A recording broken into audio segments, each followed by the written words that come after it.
मेरठ शहर और मेरठ देहात की हर खबर देखने के लिए YouTube चैनल को सब्सक्राइब करें। मेरठ के मुंडाली थाना क्षेत्र के गांव नंगलामल स्थित आदि गुरु शंकराचार्य तीर्थ स्थल की भूमि पर बने अवैध कब्रिस्तान के विरोध में आदि गुरु शंकराचार्य चैरिटेबल ट्रस्ट के संस्थापक एवं राष्ट्रीय संत स्वामी दीपक ज्ञानानंद सरस्वती महाराज ने सोमवार को अग्नि समाधि लेने की घोषणा कर रखी थी। तहसीलदार मेरठ, लेखपाल व कई थानों की पुलिस मौके पर मौजूद रही।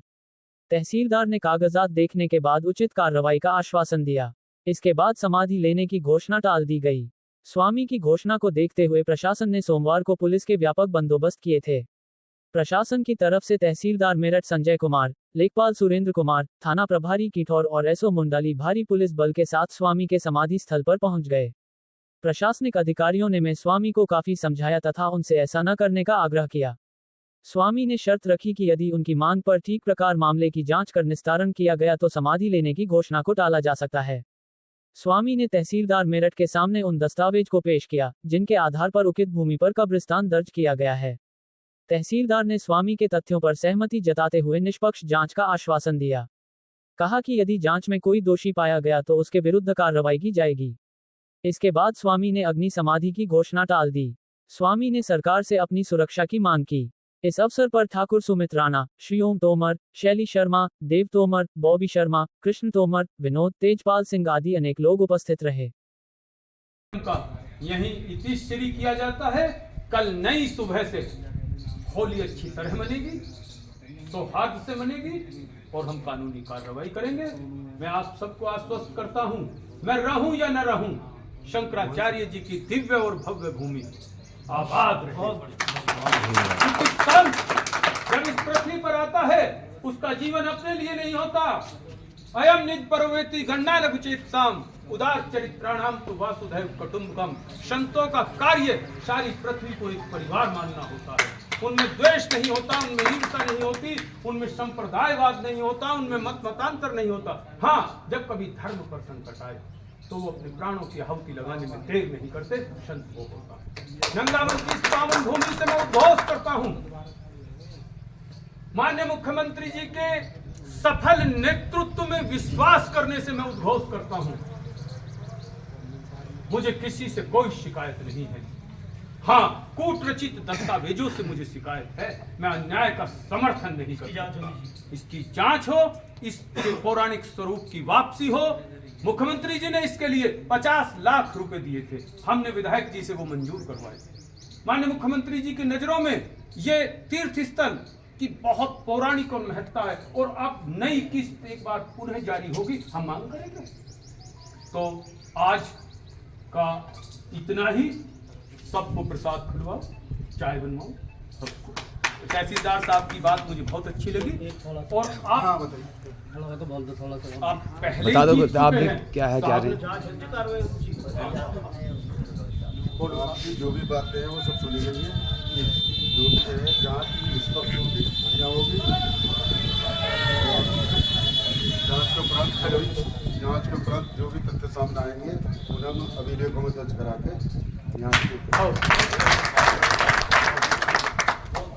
मेरठ शहर और मेरठ देहात की हर खबर देखने के लिए YouTube चैनल को सब्सक्राइब करें। शहर काजी प्रोफेसर जैनुस साजिद्दीन की आखिरी विदाई में जनसैलाब उमड़ा। घर से लेकर कब्रिस्तान तक हुजूम रहा। देर रात शहर काजी के जनाजे में शहर के साथ ही गांव देहात और आसपास के जनपदों से भी लोग उमड़ पड़े। सड़कें भीड़ से पट गईं। गमजदा लोग नम आंखों से चिश्ती पहलवान कब्रिस्तान पहुंचे, जहां दफीना हुआ। कब्रिस्तान में भीड़ इस कदर थी कि बाहर काफी देर तक यातायात थमा रहा। कई थानों की पुलिस यातायात व्यवस्था में लगाई गई थी। लोगों ने उनके बेटे डॉक्टर सालिकीन सिद्दीकी को ढांढस बंधाकर इजहार अफसोस किया। गली कूचों से लेकर कब्रिस्तान तक लोग शहर काजी की सादगी और फकीराना अंदाज के किस्से एक दूसरे को सुनाकर गम का इजहार करते रहे। आसपास के रहने वाले बहुसंख्यक समाज के लोग भी उनसे खास लगाव रखते थे। एक ही दिन पहले उन्होंने होली और रमजान का जुमा होने के कारण नमाज का वक्त देर से करने की घोषणा कर सभी इमाम से ऐसा करने का आग्रह किया था। उनके इस बयान को लेकर सोशल मीडिया पर भी उनकी प्रशंसा लगातार हो रही थी। परिवार को सांत्वना देने के लिए जिलाधिकारी और एसएसपी भी शहर काजी के घर पहुंचे।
अपने आसपास की हर खबर देखने के लिए अभी हमारे YouTube चैनल को सब्सक्राइब करें।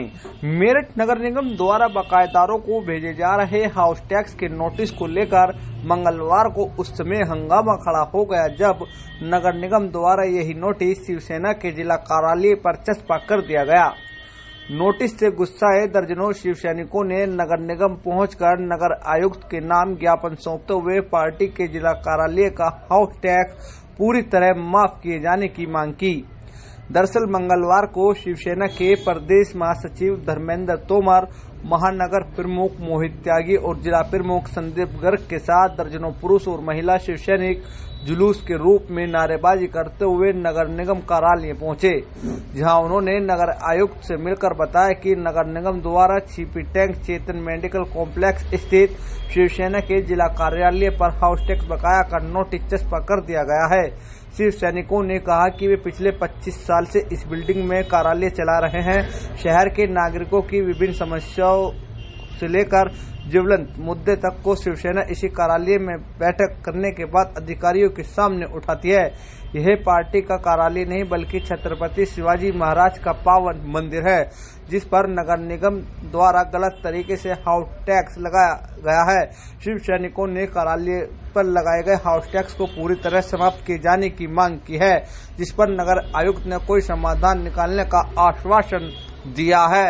लेकिन प्रॉपर्टी पे आपका टैक्स मैं जायज मानता हूँ। 1990 की बिल्डिंग बनी हुई है, उस 1990 में आपने उनका हाउस टैक्स काटा, 1991 में काटा, 1992 में काटा, 93 में काटा, क्यों नहीं काटा? जो आज आप लाखों करोड़ों का बिल उनके सिर पर रख रहे हैं, तो आप तो आत्महत्या करने के लिए मजबूर कर रहे हैं व्यापारियों को। या तो हमें 2025 के बाद का टैक्स दें, फर्स्ट टाइम हम टैक्स दे रहे हैं, 2025 के बाद हम दे देंगे, हमें कोई दिक्कत नहीं, लेकिन पूर्व का क्यों दें? नहीं, कितना पुराना? वो तो जब से बिल्डिंग बनी है हम पूर्व टैक्स क्या पहली बार? हम मालिक, हाँ पहली बार आया, हम मालिक नहीं, मालिक पे तो टैक्स लगेगा। प्रॉपर्टी पे टैक्स लगेगा, प्रॉपर्टी का मालिक जो है वो तो देगा, चाहे कोई भी हो, चाहे मालिक किराएदार क्यों ना हो। देखिए हमारे उसमें ना दिया हुआ है भवन स्वामी या अध्यासी। अगर भवन स्वामी नहीं तो जो उसमें रह रहा है वो। चलो हम टैक्स जाएंगे, के पर्पस हम टैक्स देने के तैयार हैं। आप हमें किस नाम से हमारे टैक्स की रसीद देंगे? अध्यासी करके हमें आप मालिक बनाए, हम टैक्स देने के तैयार। हाँ, अध्यासी में आपका नाम कर देंगे। और दूसरी चीज ये है कि जो बिल पुराना है, हम पुराना क्यों अगर जब गलती नगर निगम की, नगर निगम ने आज से पहले हमें टैक्स रसीद क्यों नहीं दी, आज क्यों दे रहा है? तो उसकी जांच हो, अधिकारियों की गलतियां हैं जिन्होंने टैक्स नहीं दिया तो उन पर कार्रवाई जिस दिन नगर निगम कर देगा हम उस दिन टैक्स दे देंगे।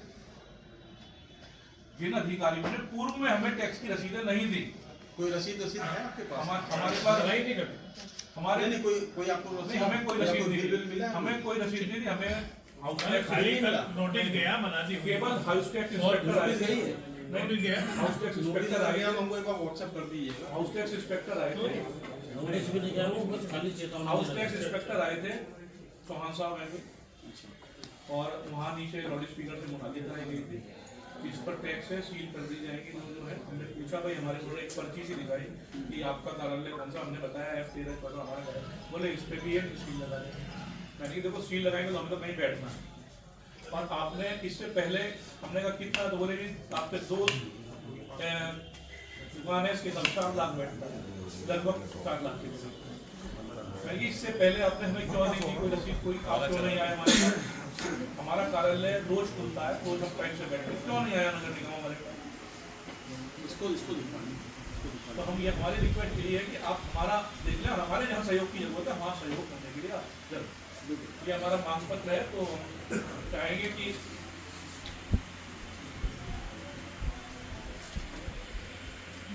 मेरठ शहर और मेरठ देहात की हर खबर देखने के लिए YouTube चैनल को सब्सक्राइब करें। यूपी के सीतापुर जिले में हुई मीडियाकर्मी राघवेंद्र वाजपेयी की नृशंस हत्या के विरोध में मंगलवार को मेरठ जिले के मीडियाकर्मियों ने हाथ पर काली पट्टी बांधकर अपना विरोध जताया। डीएम कार्यालय पर पहुंचे मीडियाकर्मियों ने मुख्यमंत्री के नाम ज्ञापन सौंपते हुए पत्रकार सुरक्षा कानून लागू किए जाने, पीड़ित परिवार की मदद किए जाने और आरोपियों के खिलाफ कड़ी कार्रवाई की मांग की।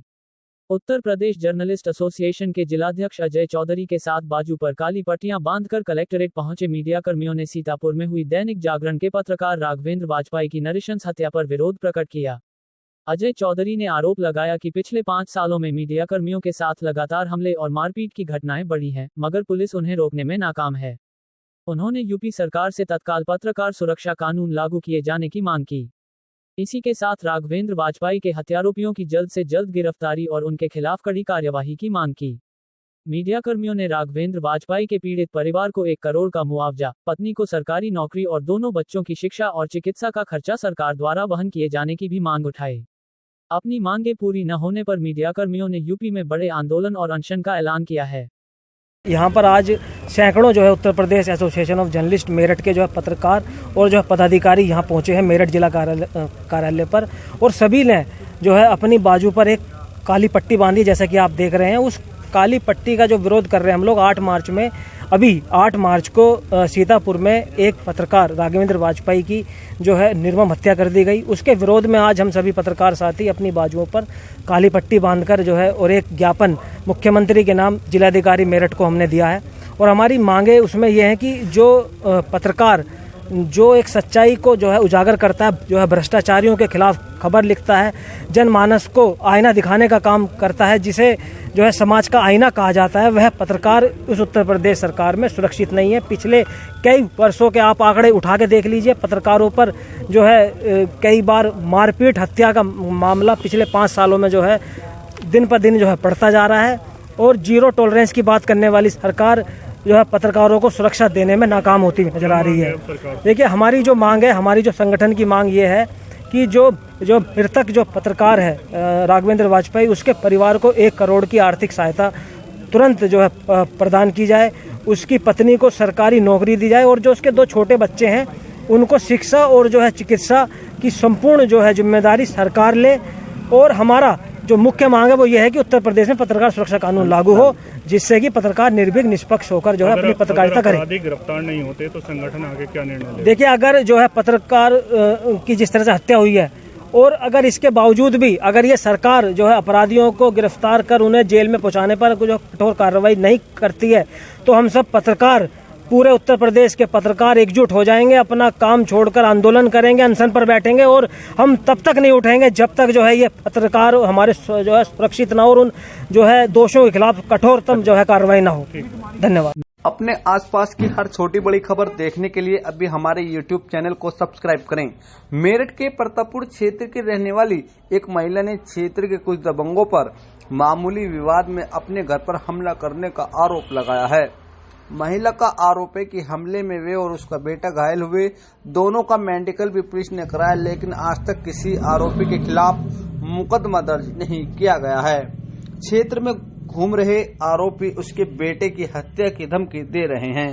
दरअसल थाना प्रतापपुर की शताब्दी नगर हवाई पट्टी की रहने वाली दलित समाज की सुनीता मंगलवार को एसएसपी ऑफिस पहुंची। सुनीता ने आरोप लगाया कि बीती 27 फरवरी की रात क्षेत्र के रहने वाले कुछ दबंगों ने उसके बेटे अभिषेक के साथ मारपीट कर दी थी। इसके बाद रात को आरोपियों ने अपने 20-25 साथियों के साथ सुनीता के घर पर हमला बोल दिया। आरोपियों द्वारा धारदार हथियार से किए गए वार से सुनीता की उंगली कट गई। वहीं लाठी डंडों से हुई मारपीट में सुनीता का बेटा अभिषेक गंभीर रूप से घायल हो गया। वहीं मारपीट की ये पूरी घटना पास में लगे सीसीटीवी कैमरे में कैद हुई थी। इसके बाद पुलिस ने दोनों मां बेटों का मेडिकल भी कराया था। महिला का आरोप है कि इसके बावजूद पुलिस ने आरोपियों के खिलाफ मुकदमा दर्ज नहीं किया। उल्टा कार्रवाई की बाबत पूछे जाने पर पुलिस वाले उन्हें धमकाकर भगा देते हैं। वहीं क्षेत्र में खुलेआम घूम रहे आरोपी महिला के बेटे की हत्या की धमकी दे रहे हैं, जिसके चलते महिला ने अपने बेटे को शहर से बाहर भेज दिया है। दहशत में आई महिला ने आरोपियों के खिलाफ एसएसपी ऑफिस पहुंचकर कार्रवाई की मांग की, जिस पर अधिकारियों ने जांच और कार्रवाई के आदेश दिए हैं। भाई मामला ये हुआ था बच्चों के राड़ में, कुछ बात नहीं थी। मैं अपने बच्चों को ले समझा के वो अपने को ले गई। फिर आई बात है 20-25 मेरा आदमी घर पे लेके चढ़ गई। मेरी उंगली में देखो, मेरी उंगली में भी चक्कू सन्नोकोली धार से काट रखा है हाथ। और अब वो लड़का ध्रुव यादव जो यही फिर रहा है, और उसका ऋतुराज का कहना है कि वो भर्ती है। वो भर्ती नहीं है, वो यहीं पे ही घूम रहा है। और वो मेरे लड़के को धमकी दे रहा है कि अगर यहाँ हवाई पट्टी पे आएगा तो मैं उसके गोली मारूंगा। मैंने अपना लड़का बाहर भेज रखा है। मेरा लड़का मजदूरी करता है, मैं गरीब परिवार से हूँ, मेरी कहीं सुनवाई नहीं हो रही है।